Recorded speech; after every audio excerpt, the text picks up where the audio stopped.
now joining me on WION Newsroom, Adya Juneja, who will take us through all the developments from the world of business. Nikita Singh will get us the update on the developments in tech world, and Atira Sasikiran will get us all the updates from the world of sports. And we go over to Adya Juneja to begin with the business updates. Well, thank you, Jyotsna. Here's a quick dive into the key business trends shaping market moves today. Well, first up, oil prices extend losses as fears of a US strike on Iran recede. Brent slips below $64 a barrel. Markets had surged earlier this week after unrest in Iran and strong rhetoric from US President Donald Trump revived supply disruption worries. But sentiment shifted after Trump said Tehran's crackdown appeared to be easing and that military action would be put on hold. Analysts say fundamentals remain comfortable despite geopolitical noise. With ample supply, muted Chinese demand and OPEC projecting a balanced market into 2026, oil is expected to stay range-bound. And from oil losing momentum to a metal that just can't stop running, silver has turned into the most crowded commodity trade in global markets, driven by an aggressive surge in retail buying. Individual investors have poured nearly $1 billion into silver ETFs in just the past month, according to WION The Research. Now, prices have smashed through multiple records, trading near $92 an ounce, up more than 210% over the past year. Mining stocks linked to silver have followed suit, soaring over 220% in 12 months. Supply curbs by the US and China have caused an investor congestion in the silver market. Now, speaking of congestion, OPEC players are solidifying their once a dominant market share in the lucrative Indian market. India's imports of Russian crude fell to a two-year low in December as tighter Western sanctions forced refiners to diversify supply. Imports dropped 22% month-on-month, reducing Russia's shares to over 27%, while OPEC share jumped above 53%. Now, despite the sharp drop, Russia remains India's top supplier overall in December. Still, reduced access to discounted Russian barrels could squeeze refinery margins and push India further towards the Gulf, US and South American suppliers. And finally, policy risk is rattling another fast-moving market now. Fresh uncertainty is gripping crypto markets after a key US digital asset bill was delayed in the Senate, triggering a sharp reaction from industry leaders. Coinbase pulled its support over processed restrictions on stablecoin rewards, sending its shares down as much as 4%. The bill aims to limit yield-bearing stablecoins, a move banks argue is necessary to protect deposits. But crypto firms warn it could leave US players at a disadvantage to offshore rivals. Executives fear the delay could stall America's regulatory framework just as global competition heats up. And that's a wrap from the world of business. Now for all the tech updates, it's over to you, Nikita. Well, thanks so much, Adya.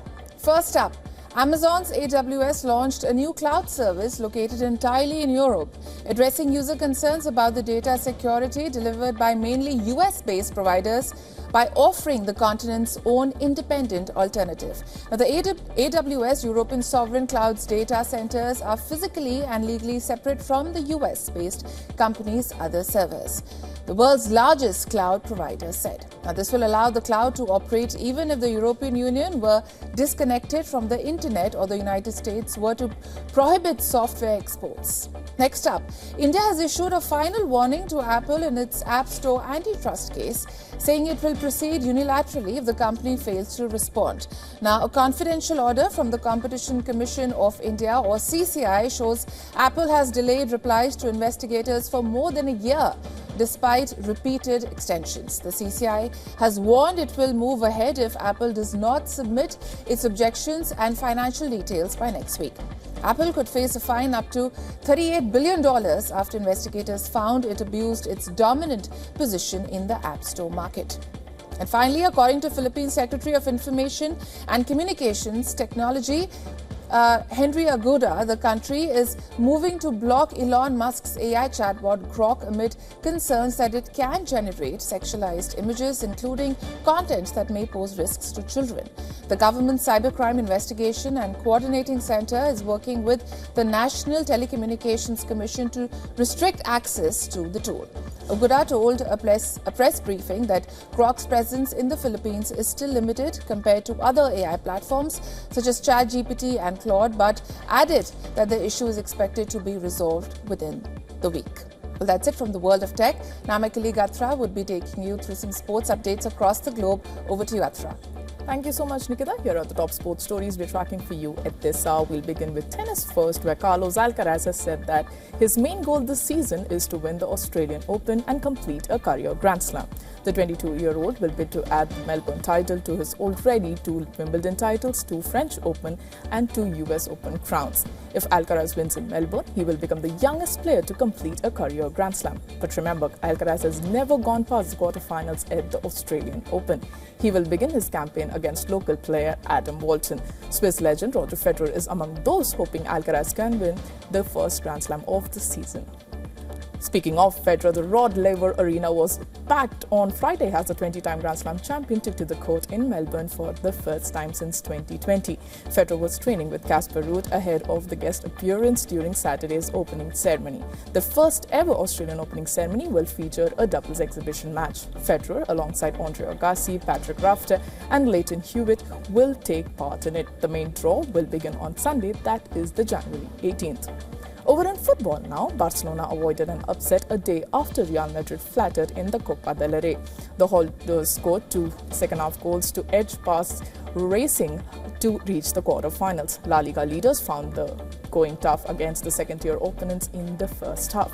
But Ferran Torres managed to break the deadlock in the 66th minute. Racing had 2 goals disallowed for offside, one in the 77th minute and another in the 86th. Yamal then sealed the victory in the final minute of the added time. This is Barcelona's 11th consecutive victory across all competitions. Lastly, in cricket, Harleen Dior led UP Warriors to their first victory of WPL 2026. Warriors defeated holders Mumbai Indians by 7 wickets in Mumbai. After being put to bat first, Mumbai posted a total of 161 for 5. Harleen, who was retired out on Wednesday despite batting well against Delhi, anchored UP's chase. Her unbeaten 64 helped Meg Lanning's side win the match with 11 balls to spare. With that, we have come to the end of the sports segment. It's back to you, Jyotsna. And thank you so much, Atra, for all the updates from sports. Also, Adya and Nikita for getting us all the updates from business and tech. All right, with that, we call a wrap to this bulletin, but don't go anywhere. News and updates will follow on the other side. You're watching Beyond World is One. Stay tuned.